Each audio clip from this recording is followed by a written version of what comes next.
Welcome back to the Dungeon Master's Block, the place where we come to talk about the Dungeon Master, the most important person in the game, the only person capable of playing God, killing characters, and lowering the egos of all other people at the table. I'm one of your hosts, Dungeon Master Mitch.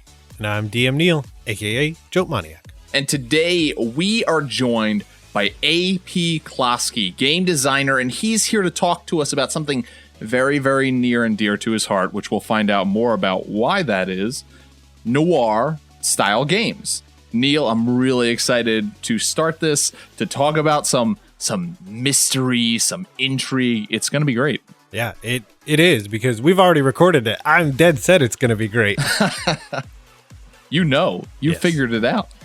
Before we get into the meat, we have some 5-star reviews. So for our first review, it comes from DM Carlin, and it is entitled Stand on the Shoulders of Giants, 5 stars. This podcast doesn't disappoint. It has a lot of advice for new or experienced dungeon masters and even writers. Stand on the shoulders of these giants. Learn a thing or two from these guys and their amazing guests. So thank you, DM Carlin, for that awesome review.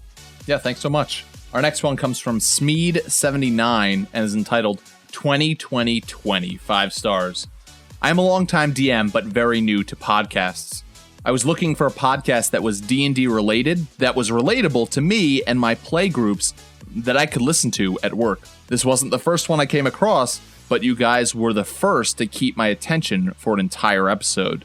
I started from the most recent and worked backwards. Interesting approach. I had to find out what this whole food mage was about. Yes. Thanks to DMB and DMnastics for giving me exactly what I wanted out of a podcast. It took me longer to download iTunes and leave you great DMs a review than what it did for me to listen to all of this great content. And again, thanks from DM Red. My players may not feel the same way as they come across some of the ways you have given me to kill them. Awesome. Well, thank you, Smeed79, DM Red, for writing that review. So glad you're enjoying the show. Yes. And our final one comes from Love Locust and is entitled Excellent Idea Resource, 5 stars. I started playing D&D about 18 months ago and DMing about 8 months ago with my local DM Adventures League group. I love my local group and will continue to play and run, but I've been eyeing running my own homebrew campaign. I'm getting a lot of ideas from this podcast. So thank you, Love Locust, and hopefully you do start running your homebrew campaign. That'll be awesome. Yeah, pull the trigger. Do it. But with that, Neal, we are heading right over to the meat. I'm starving. We ain't had nothing but maggoty bread for 3 stinking days. Why can't we have some meats? Looks like meat's back on the menu, boys. Well, welcome to this segment of the meat. Today, we are joined by AP Klosky, creator of Cold Steel Wardens. We're going to hear more about that in a second. And the founder of Black Fall Press. AP, welcome to the show. Yeah. Thanks for having me, man. It's good to be here. So, AP, before we jump into any talk about Cold Steel Wardens or Noir Gaming in general, can you just tell us a little bit about who is AP Klosky? I am. I actually grew up in Pittsburgh, actually just outside of Pittsburgh, in Latrobe, Pennsylvania, which is known for Arnold Palmer, Mr. Rogers, the first banana split, and Rolling Rock beer. Those all sound like great things. Yep. Ended up coming out to Ohio for university and founded the Wittenberg Role-Playing Guild while I was an undergrad. The guild is still in existence after all this time. That was back in 2001. We're actually set to next month have our 16th consecutive convention, WitCon, over at the campus of Wittenberg University.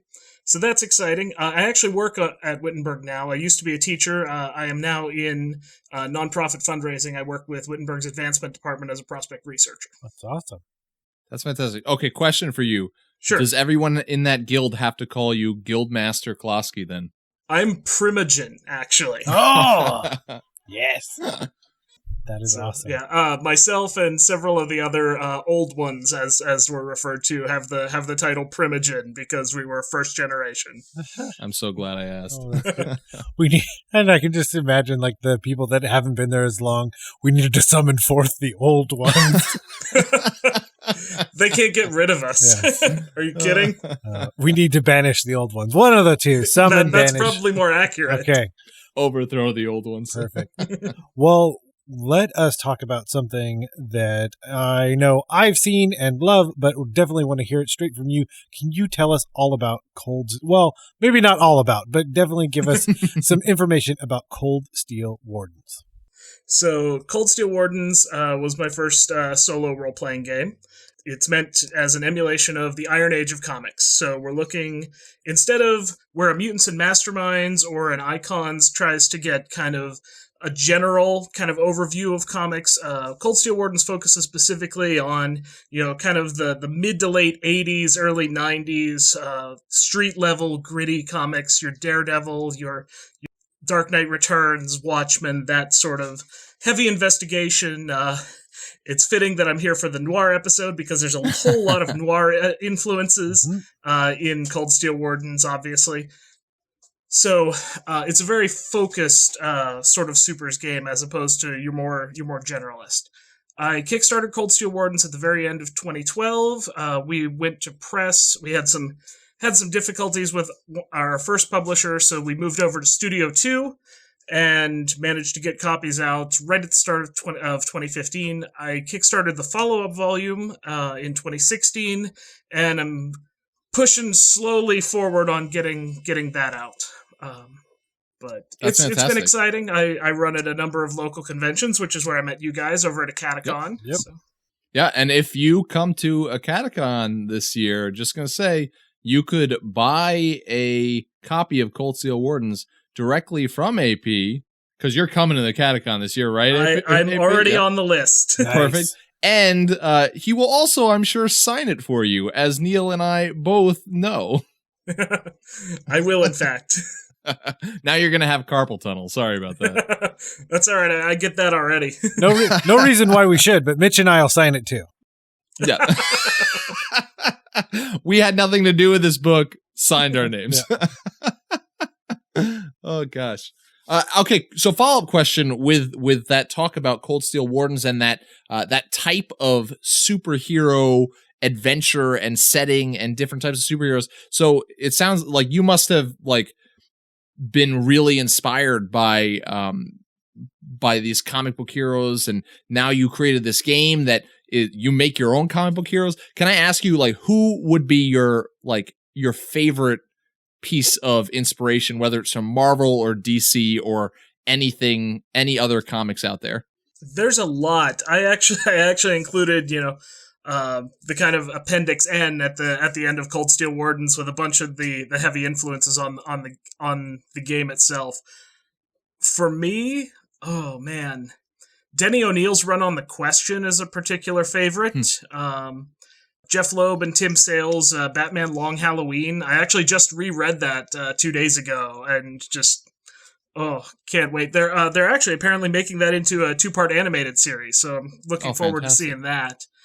Watchmen, of course, is a big one, but another one being Garth Ennis's run on Ghost Rider was a favorite. Road to Damnation, and then the follow-up Trail of Tears. So those are some favorites. Fantastic. All right.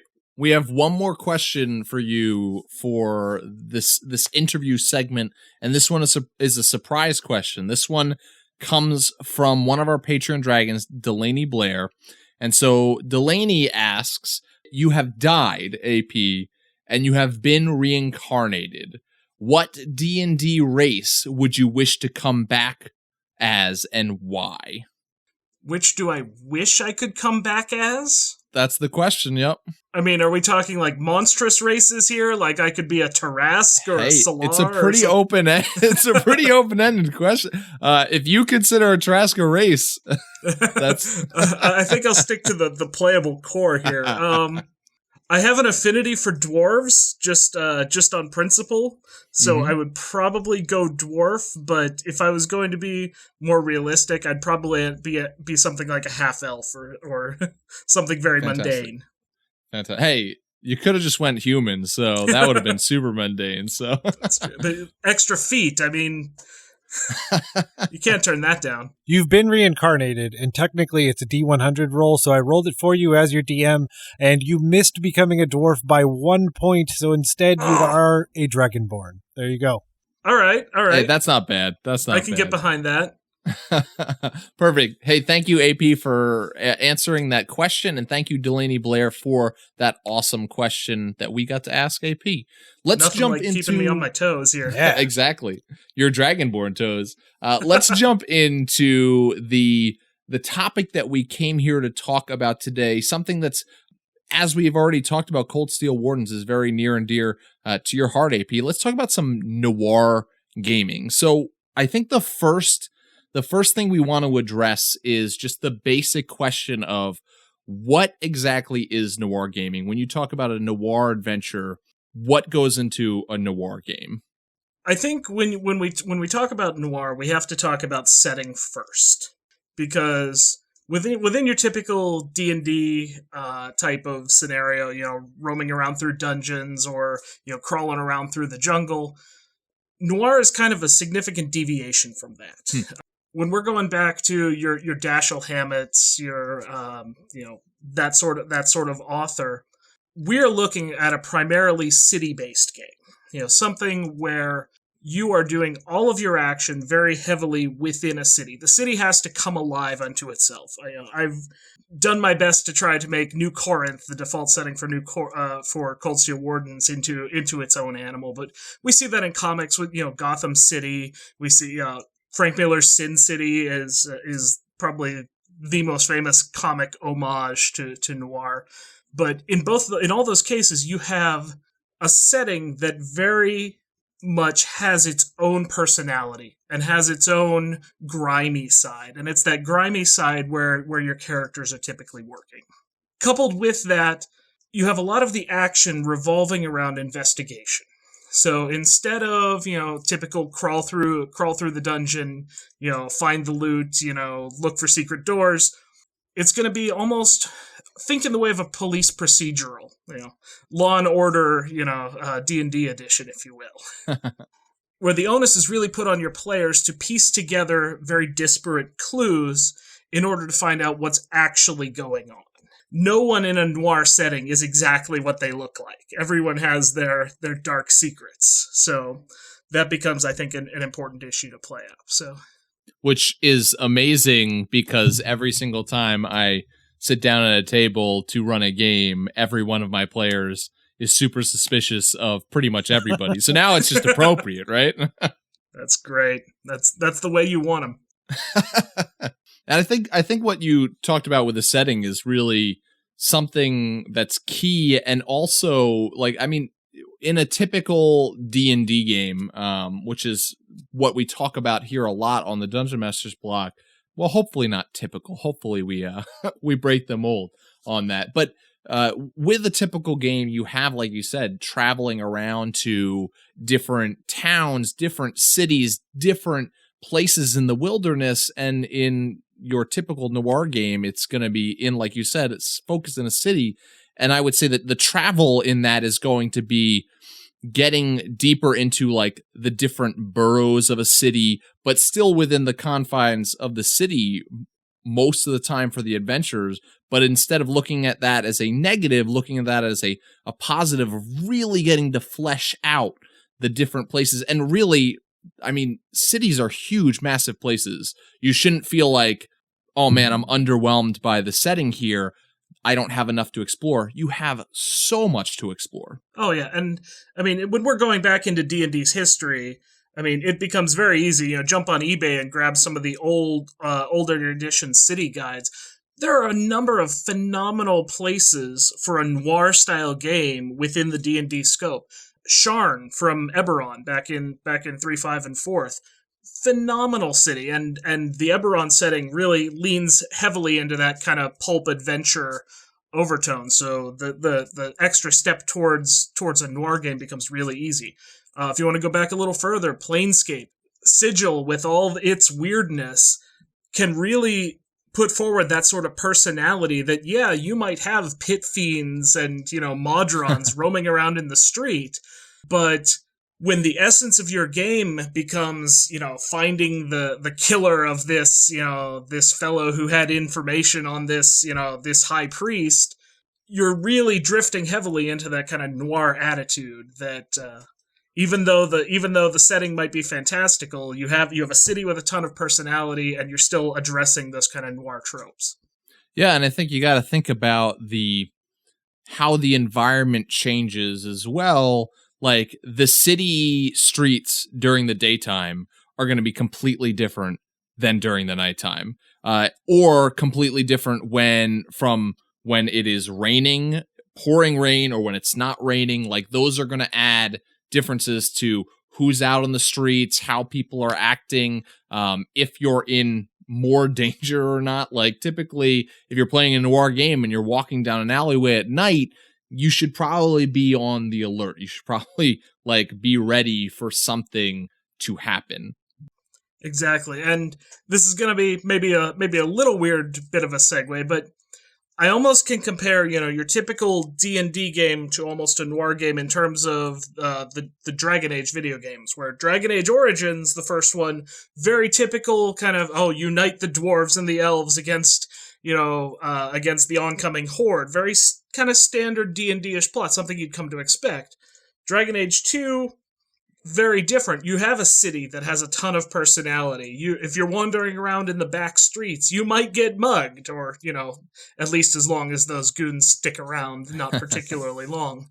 But it has a little bit of that noir attitude, which was definitely a deviation and really didn't earn a lot of fans in that regard. But, if you come at it from that kind of they're trying something outside of the norm, that's the sort of thing that I personally appreciate. Absolutely.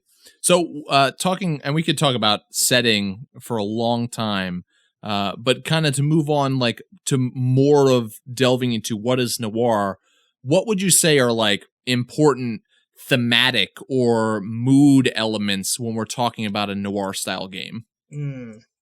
So first off, I think every character that you bring into a noir game has to have something going on in the background, has to have something that maybe they're not proud of, some secret that they're willing to hide, some goal that they don't need everyone else to know about. When the femme fatale walks in through the private investigator's door, you could tell she was up to no good just by looking at her. It's all a matter of... That was a very noir way of describing that as well. Yep. I can hear you falling into that noir voice, the narration background. It was great. I get used to that sort of cadence. Yeah, I'm sure. But, ensuring that even when you're working for the people that you think are the right people, that they have their own agenda. Not to say that everybody has to be mustache-twirlingly evil. That's not the case. But rather that everybody's out for something, and that you're here stuck in the middle, being pulled between these disparate forces. That, to me, is a lot of the essence of some of those classic noir-style stories. Oh, I mean, to go off of that, I think one of the interesting things is the concept of almost no one being that mustache twirling person, kind of as a thematic element, because then you almost in a way don't want that focus to be there, because then everyone has a much smaller, less twirled mustache instead. Yeah, there has to absolutely be shades of gray here. This is not a setting where you necessarily want to lean really hard on the alignment system, because even the best of people might have, some vice, or might have something they want to keep under the rug, or maybe something they want to drag out from underneath someone else's rug. Yeah, when you talk about, when we asked you about your inspirations from comics, and if you look at really any of those stories, that's really what they're getting into. Even when you have characters like Batman and Daredevil and Watchmen, a lot of the real noir focused stories with those characters have the quote unquote heroes having to make decisions and take actions that aren't thought of as the most quote unquote heroic. And a lot of the times they're still trying to do the right thing, but in order to do the right thing, they kind of have to cross a line sometimes. Yeah. Like, think of the classic scene with, I mean, scenes, but like, I always think of The Dark Knight with, you know, Batman is interrogating the Joker and he's getting physical, and it's because he's trying to save people, and you're dealing with a madman. You have a time limit. So it's like, I have to cross this line to get things done. I think that's very appropriate in a noir setting, to have more of those neutral focused characters. A lawful good character is going to have a much harder time in a noir setting, in a noir game. A much harder time, but to be perfectly honest, it can be a lot of fun to play that sort of unbending, you know, I'm the cop who plays by the rules, and to test that sort of thing, you know, the sort of paladin in hell, if you will. It can add to a really, especially in a group, it can be a really cool group dynamic. Yeah, definitely. It's funny. I mentioned, you know, reading through Long Halloween again, not too recently. I think something that gets kind of shoved under the rug or not discussed in terms of that book is the fact that for almost a third of the book, the Joker has the same exact goal as Batman, is to find the killer known as Holiday. Mm-hmm. And they're taking completely different means to that end, but they're doing effectively the same thing through, you know, a third of the graphic novel. So that blurring of the lines of who's really in the right here, that's at the core, that's at the essence of what makes a good noir, a good investigative game. Yeah. One of the things that made me think of, and it can kind of segue us into our next topic that we wanted to bring up, is the idea that lawful good person could be kind of like the person that your players go up against in a noir game, because they're so letter of the law that it's like, well, no, this person is always in our way, trying to make us do it X, Y, and Z way. The other one that I thought of was Marv from Sin City, who is, I need my mitts to make big enough air quotes as to say hero of that, of that graphic novel. But that leads us to characters in a noir game. So I mean, AP, if you want to kind of throw some classics at us, or I've already introduced, the idea of Marv. But yeah, if you just want to go around and throw out character ideas for a noir game. Well, probably the most archetypal one would be your hard-bitten Private Eye. In Cold Steel Wardens, we have the homage, and he's actually the narrator of the follow-up book, Rogues Gallery, named Sawbones, who is effectively a former paramedic who was involved in a very messy ambulance crash and learned that he could phase through inorganic material. So became a Private Eye. He is, in fact, the narrator of that volume. So when writing as that character, you want to be just a little cynical, just a little jaded. Someone who's been there, has seen it all, has kind of, I don't want to say resigned, but is going to continue to try to make the world a better place, even though they don't know why they still do. And it's in that why that you really get into the depth of the character. It's like, why am I still doing this? Why do I still care about this city? Why do I still care about these people when no one else does?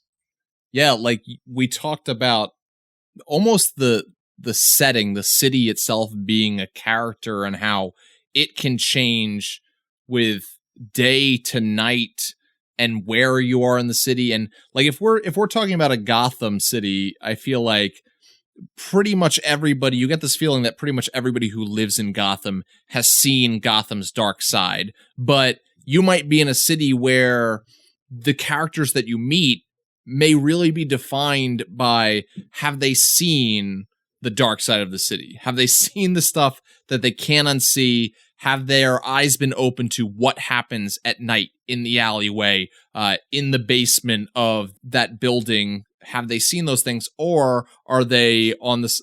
I feel like the people you're going to meet that are going to be more cheery characters, if you do meet those people in a noir game, you're going to be looking at them as in like, these ignorant people have no idea what it is that we do at night to protect them. And if you're going to use a city for a noir style D&D or a noir style role playing game, that districting can really help emphasize that. Yeah. John Harper did that extraordinarily well in Blades in the Dark. I don't know if you guys have had a chance. Yeah. Duskfall is just a phenomenally well-built city. And each region in that city is almost an entirely different nation unto itself. And the fact that they're in such close proximity and constantly, grinding up against each other really makes for a lot of good potential plot lines, good tension, good character interaction. Yeah, it almost makes me, I mean, this is kind of a good visual representation, but obviously a little bit more comical, but almost like when you're transferring from like one area of World of Warcraft to the other, and then it's just like cool, mountainous and forest, and like, look at all these mushrooms. But like that kind of transition of those districts being so well defined is kind of the point that you want to get. So I remembered another trope, and you had kind of brought it up, the femme fatale, but certainly any fatale, because the one that I thought up was a Phantom X from the Uncanny X-Force series, Yes. and Marvel in general, I think is a great way to have, and the multiple personality kind of situation going on there, but definitely a really cool character to look at, to put into a noir game as PC, NPC, or whatever. Mm-hmm. Definitely, and comics are rife in that because so many of the long-lasting characters have come out of the pulp and noir traditions. Going all the way back to the Shadow. Your two-fisted investigator. Yeah. Oh, that's another good one. Yeah, I think another really interesting character that you can get into in a noir game is, if you're going to have a villain in the adventure or the campaign or whatever, you're not going to have probably your typical D&D villain. Your typical D&D villain, I feel like, is going for power, is leading armies, things like that. In this, you can get a very smart mastermind criminal, perhaps a crime boss, or you could go for the serial killer. I think of like a Zodiac killer scenario being very, very interesting for a noir game, and finding the clues that are even sometimes purposely left by the quote-unquote villain of the campaign. It's funny you mentioned that. The current Cold Steel Wardens game that I'm running, that I will hopefully be able to include in the next book whenever that comes around, is actually very heavily based off of the movie Seven, kind of crossed with Unbreakable.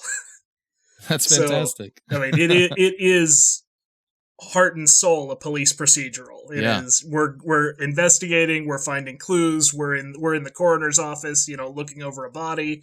It is very much rooted in that sort of investigative. Yeah, and if you come with a serial killer or a criminal that's leaving clues, like some in our own world's history have done, like there you go. You've got like, check out some puzzles, check out like some riddles. Just have the answers always be little clues to lead your characters to the next scene of the crime or wherever that villain is trying to lead you to. Definitely. That does kind of lead into something I was thinking about.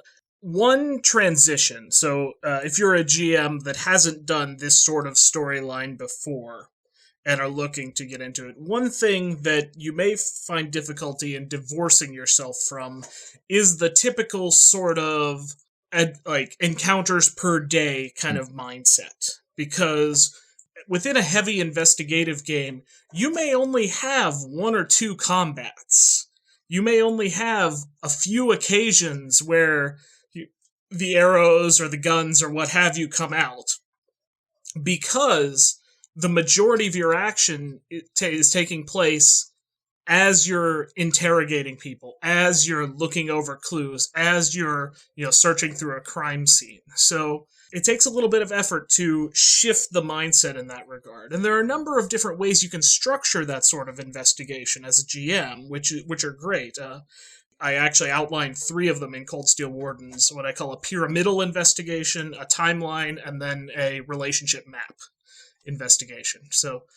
But it definitely divorces itself from that sort of, okay, well, they went into room 3, well, next is room 4. Well, that doesn't necessarily happen when they have an entire city to investigate. Yeah. And I think this is a good time to kind of, working off of those thoughts, transition into, because we've kind of mentioned a lot that this style of gaming, noir gaming, is not your typical Dungeons and Dragons game, not your typical fantasy game. So for those out there who are wanting to try a noir game, but still wanting to keep it within like a fantasy world, perhaps their homebrew world, whether they play D&D or play another game, whether they break out Cold Steel Wardens, if they want to keep it to that fantasy element, what are some ways that you could collide the two, bring noir and fantasy together? And I know we've talked a little bit about different ways, but what are some other ways that you can bring the two together and make it work well? Well, I think part of it is what we mentioned earlier in terms of centering your game in terms of a major city. Now, that's not necessarily saying every piece of action has to take place in Sharn or Waterdeep or wherever, but being able to, as a GM, look deeply into that as your core setting. And say, okay, who are the major players? Who is coming into conflict? Why are they coming into conflict? Answering those sorts of questions in your own mind then can start driving the action of what the actual plot's going to be. Truth be told, I'd actually suggest for GMs wanting to do this specifically in fantasy, Wizards of the Coast put out a number of books back in the day. They were re-released not too long ago, that were titled Murder in Blank. There was Cormyr, there was Murder in Tarsus, which is my favorite. I was a big Dragonlance kid growing up. But all of those are, for all intents and purposes, noir adventures as novels. So if you want to see how that can interact within a core D&D setting, they're already doing it for you. Yeah. So those can become really good resources. And of course, there's always your Dashiell Hammetts of the world, your Philip K. Dicks, where you can, literally take a plot line. You could, you could take Do Androids Dream of Electric Sheep and turn that into Warforged. And congratulations, you have a D&D adventure now. Yeah, and some of those longer running procedurals, the one that I thought of, because I've actually watched the entire series, was the kind of longer running villains in Bones being a way to take that essence and plug it in by making the villain be the catalyst for the setting, and kind of like that being the forcing, not the really forcing, but like I said, the catalyst to create a noir game in your fantasy world. Terrified my wife, but I watched the end of Bones by myself. I think some of these transitions are somewhat easy. Like, You could easily just take the idea of a character and just change the character for a fantasy setting. Take Kingpin as a character.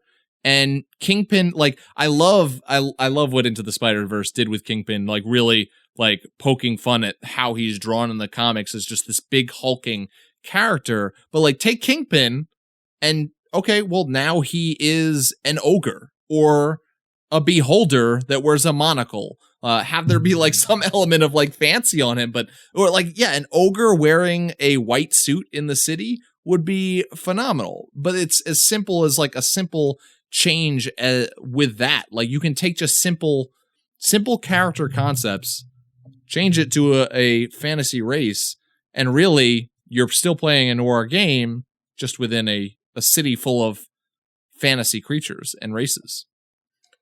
And the nice thing is, the flexibility of a fantasy setting, somewhere where magic exists and is a known thing, really gives you a ton of opportunity. I mean, imagine trying to track down a serial killer who can literally change their face because they're a changeling. Or, someone who has access to magic to literally make the bodies disappear, disintegrate. Yeah, that definitely makes it harder. Luckily, hopefully the heroes have magic on their sides, but still, when you throw in magic to a setting with crime, it definitely makes there be a lot more easy ways oh yeah, to break the law and to hide it from the law as well. Mm-hmm.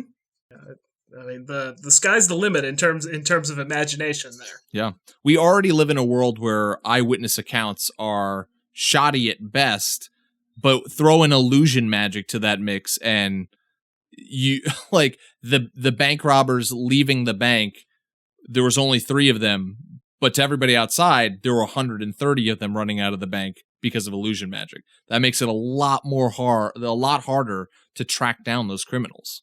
That's a really neat idea, actually. I might have to steal that one. Well, even the other, like the simple concept of like, but they used a bag of holding.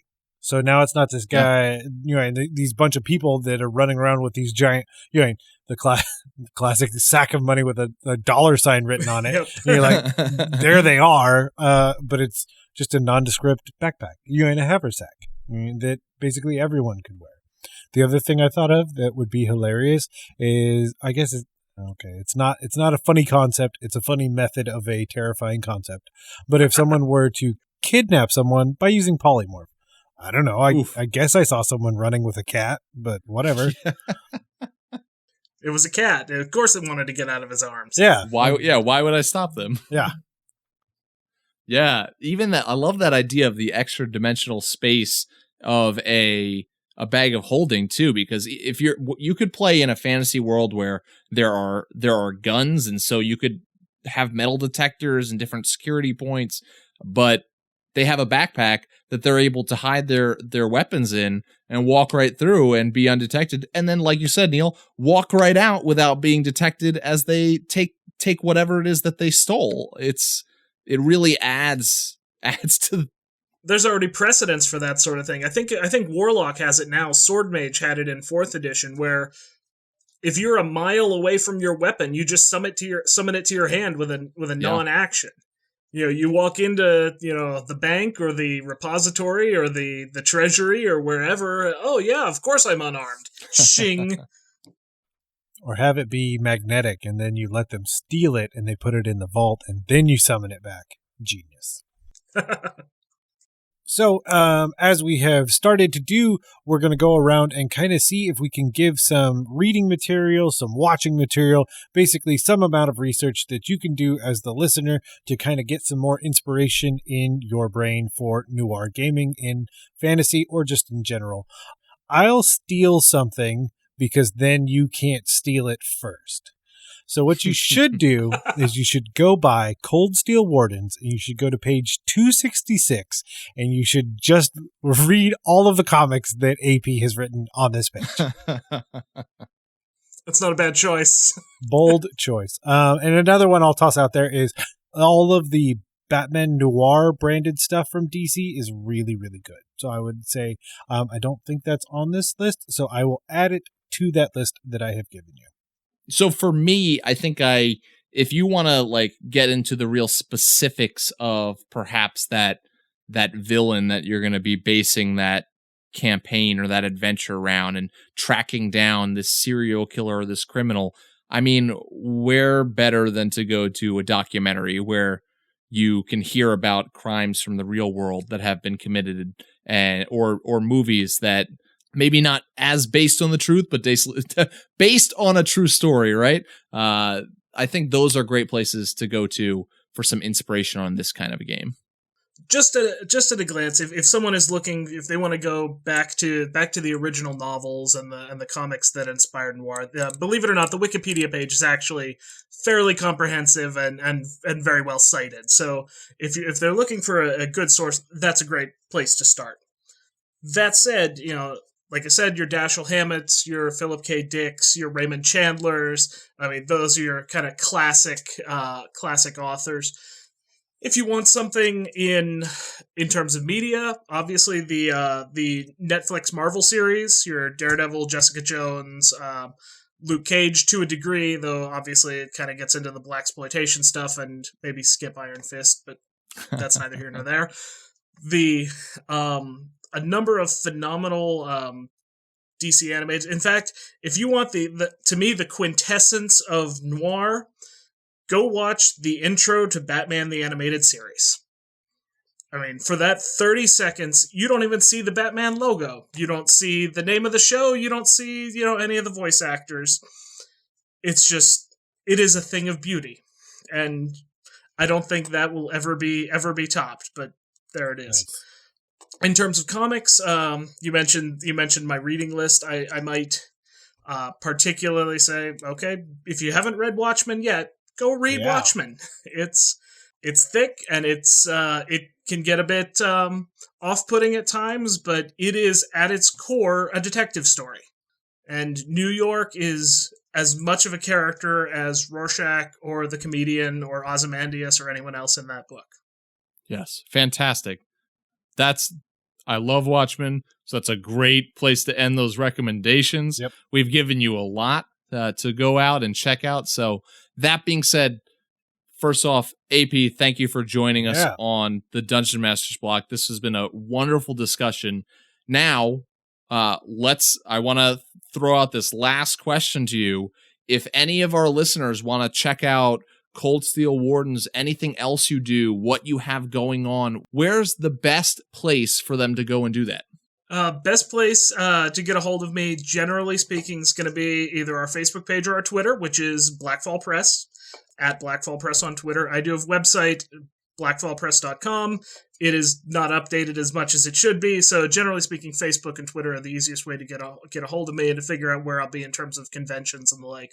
My next convention is, I mentioned WitCon at the end of March. That's March 23rd in Springfield, Ohio, if anyone is nearby in that regard.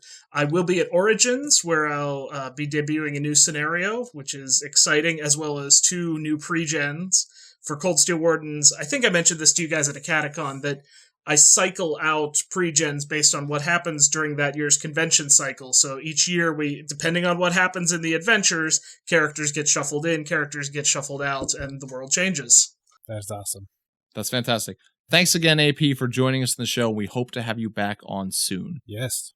My pleasure, guys. Anytime. But they have been asking for their mail on a daily basis. It's all they're talking about up there. That right there is the mail. Now let's talk about the mail. Can we talk about the mail, please, Mac? I'm dying to talk about the mail with you all day, okay? Welcome to another segment of the Mailbag of Holding, where we take your stories, ideas, and questions that you, the listener, send in. And this time, we actually have a form submission from Squarespace, where we have our site. Today, we have a story from DM Grapes. So they talk about our Creature Conversations episode, and they actually kind of told the story of how they use some of the dumb beasts, as we affectionately called them, in the podcast. And that is kind of something we had shied away from, but their use of it is absolutely amazing because their Hexblade Warlock has the beast speech invocation. And so every week the players basically try and find and interrogate, mainly just apparently to hear hilarious animal voices, but some of their favorites are the chicken obsessed with corn, paranoid bats who worship Strahd, a Brooklyn finch, and termites who can only chant wood, wood, wood, wood. So just awesome uses of the idea of letting kind of the world be this place to get more information. They say that they do half-truths, and the way that a dumb beast thinks about things isn't going to convey a lot, and there's not this big back and forth. So basically it kind of just, you're scrying into the world of beasts to see what you can get back through the beast speech invocation. Oh my gosh. I don't know really what I have to say about this except that I love it. I mean, I think Talk with Animals is a spell that doesn't get used far enough, coupled with Talk with Plants. I want, as a dungeon master, to be able to have to come up with what is it that those termites are thinking? Like, that sounds so much fun. It's really bringing to the table what D&D is all about. Just having a good time, laughing with friends, and yeah, hearing those termites chant wood. It's a great memory. Like, Yeah. do it more. Have the PCs cast Talk with Animal more. Get to know what the animals of your world, the dumb beasts, as we've said before, get to know what they're thinking. It may not be a lot, but get to know it. Definitely. And some of the actual plays I've listened to, some of the best moments, or funniest moments rather, but still useful, are when a character will cast Speak with Plants or Speak with Animal. So definitely add more into your game. So thank you, DM Grapes, for that awesome email. We just want to thank AP Klosky for coming on and talking to us all about Noir Gaming. As you could probably tell, it is not our field of expertise, but AP took us to class. And now that I said AP in class, I feel like it was one of those classes in high school. Where, AP class. Yeah, where I had AP Computer Science and I just played a game called Gunbound most of the time. But all of that aside. Oh man, you had different AP class experiences than most. Yes. But if you wanted to tell us about your Noir Gaming or how you played Gunbound as well, definitely head over and email us at dungeonmasterblock@gmail.com. And of course, as always, if you see fit to give us a review, head on over to iTunes or your podcatcher of choice and leave a 5-star review, which we will read on air. You can follow us on Twitter at DMS_block. That's at DMs block. And you can like our Facebook page. Both of those places are going to have updates about the show, updates about the Patreon, and all around D&D goodness. Oh man, we've got a super awesome Patreon shout out. And today's Patreon shout out goes to Rich Howard.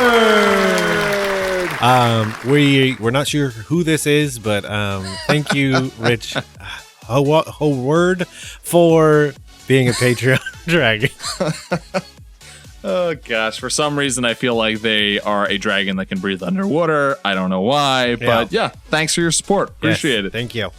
The Dungeon Masters Block is a proud member of the Block Party Podcast Network. Check out other shows like Geek Wars, Dungeons and Dragons and Daughters, We're So Bad at Adventuring, and more.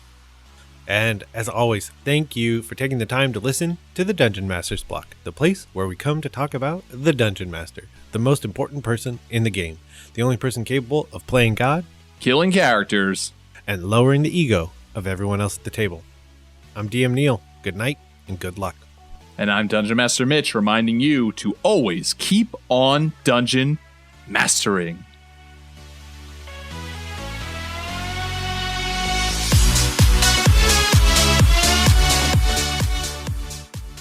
It's not inspiration, it's not wisdom, and it's bad advice. Yep, if your players get out of hand, chop them.